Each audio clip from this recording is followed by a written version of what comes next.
We rolling, okay? We are live and direct with, state your name for the record, good sir.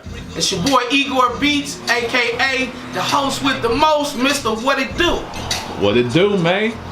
I'm glad to have you on this thing with me, man. I appreciate the time to taking the time out to rock with me right quick now. Thank you. So a few things I wanted to talk about, you know, because like I said, we're doing this documentary called The Gentrification Wars. And I want to make sure that, you know, I want to get everybody's honest opinion about what's going on in the community and, you know, what can we do to change it? Also to, you know, help embrace the change. So my first question, since I'm throwing that in there, right? I mean, it's obvious you've been around the town all your life, right? So you've seen the change in demographics, you know, being a real town head. So how do you react to the change? Is it positive, negative, or? You know, I don't know. Being a Gemini in my nature, I like change. You know, I like positive change.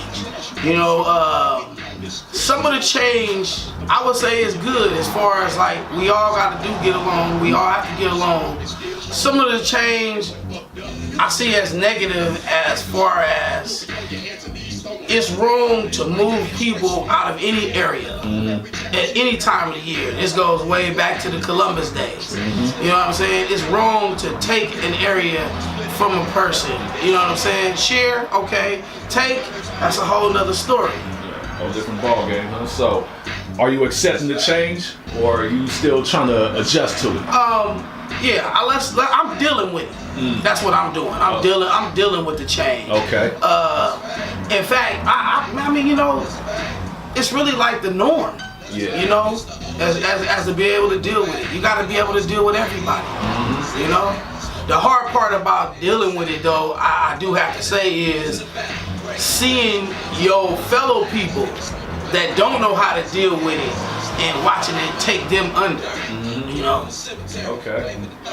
All right. So, how you feeling about some of the things that you grew up doing in Oakland you practically can't do no more because of the continuing gentrification? Like the new residents not feeling like the drummers drumming the drums at the lake or all that, or like, because we gotta remember, back in the day, it was the festival, the whole thing was rocking.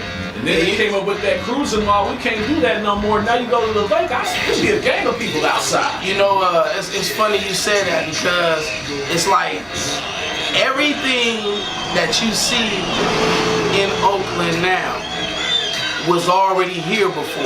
Right. It's just a different set of people controlling. Yeah. We had jazz festivals. We had the cruising. We had the real sideshow.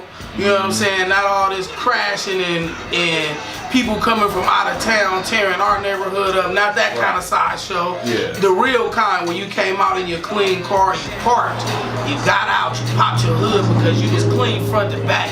And you stood around and you had the meet and greet on. You know what I mean? Okay. Alright. So what's the one good thing about the old town that you miss? Now let me explain that question to you. The Oakland that we in right now, we of course we both know it's no longer the same. Right. So this is home to both of us. But since we don't know this new Oakland like we know the Oakland that we grew up in, of course you're gonna have some old schoolers versus some new schoolers, meaning old residents and new residents, even some old heads trying to come back and get a piece of that new Oakland. I would say one of the old school things I miss was when you had to listen to your neighbors too. You was a little kid when you was coming up. You know what I'm saying? If Miss Johnson told you something down the block, that your mama meant that too. And you feel me? And if you passed by Mr. Wilson's house, he was gonna tell you the same thing too. And you was gonna have to listen to that. And nowadays, these kids don't have to listen to nobody. And if you bring an issue up with one of your neighbor's kids, it's possible, because it has happened to me before, that you will be in a confrontation. Because I have walked up to a neighbor and been like, hey, what's wrong with your little dude over here doing this? And she kind of like, wow, don't be talking to me about my kids and woo. Yeah, beast, yeah. So, you know, that's cold. That's cold. All right. Of course, I mean, everybody been talking about it for like nearly a week now. I want to know your feelings on it. You heard the news already. The police, meaning the President of the United States, gave Lil D full pardon. Now, do you think his return is going to impact the streets in a way that he can help clean up where he messed up, or do you think it's going to be business as usual in the sense that, okay, this is my hood, I'm about to take it back and about to run it again like it was back in the late 80s, early 90s? You know, that's a crazy question. I want to answer it like this. Okay. Number one, growing up in the Bay Area, I don't feel like I could say Lil D messed up. I think he was a product of his environment, and he was working with the tools that he had, you know, by means, any means necessary to survive. Right. And this is the tools that they gave him to survive, you know what I'm saying, which in turn, you know, backfired only because of them. You know what I'm saying? You have to check out the whole story. I don't want to go all the way into it. Yeah. But personally, I feel anytime they let a brother out of jail, I'm gonna celebrate. You feel me? Because that's not a place for what I want to say. I don't want to say sane brothers, because some of us sane is crazy. Right. You know what I'm saying? But just if you ain't raped nobody, if you ain't messed with no kids, you know what I'm saying? It's other systems to bring you back. You know, if you caught up in the drug system, well, this whole country was built on the drug system. So how we just gonna get mad at Lil D? Right. You know what I'm saying? So in that sense, I think what's gonna happen is he gonna come home and he gonna use the wisdom that he had, plus the time he had to sit down and think about it. And he gonna impact in a positive way. I think that. I think so. That's exactly the answer I was looking for, and I hope I get that from everybody else that I interviewed throughout this whole thing. Even though we're gonna cut that out for a different episode. For sure. No, for real though. I just have to throw that in there and all that. But before we get up out of here, why don't you tell the friends at home your musical background, bro? Let's take it all the way back. Oh man. Shouts out to Death Sounds crew, bottom of the basement. Clowns from the underground. Man, 81. Let's go back. Me and hip hop is first cousins. I've been here the whole route. I done seen 3 solid generations going on 4. Hip hopsters, if you want to call it that, come in this game and go out of this game. Yeah. I've been up here with the best of them. Shouts to all of y'all. I've been up here with some of the worst of them. Shouts to all of y'all too. You feel me? I've watched some of the people that said I wouldn't be here look at me and go, damn, you still doing it, huh? Right.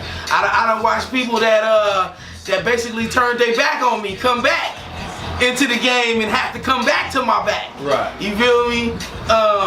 It's been a minute, and good to see y'all here. I hope the fundamentals in the game come back. I hope the real rules of hip hop come back. I hope the #1 rule of no biting comes back into hip hop. You feel me? That's how long I've been here. I've been here when the #1 rule was no biting. You could not say my lyrics. I could not say your lyrics. I couldn't even mix them up. You feel me? I had to say what I had to say. You feel me? On that note, you feel me? So hip hop since way back. Big brother Igor Beats, I want to thank you so much for your time, man. Your answers is solid to the core. That's exactly what I wanted. Don't be afraid to tell the truth, Prince. Oh no, none of that. None of that. It's Bay Life Radio, baby. We gonna give it to you real. This is the last nation in the station. Yeah. Plug your station. Oh bro. Yeah, come on, y'all tune in 24/7. BayLifeRadio.com. You feel me? The Bay's best connection between you and good music. You feel me? We got 8 DJs delivering some of the best and good music. You feel me? The good music. Not just the music, not that mumbling what you can't understand. I'm talking about that music with a message in it, with a lesson in it, with some knowledge and motivation in it. That's the kind of music we play at Bay Life Radio. What it do? Thank you, brother. And we going on that note.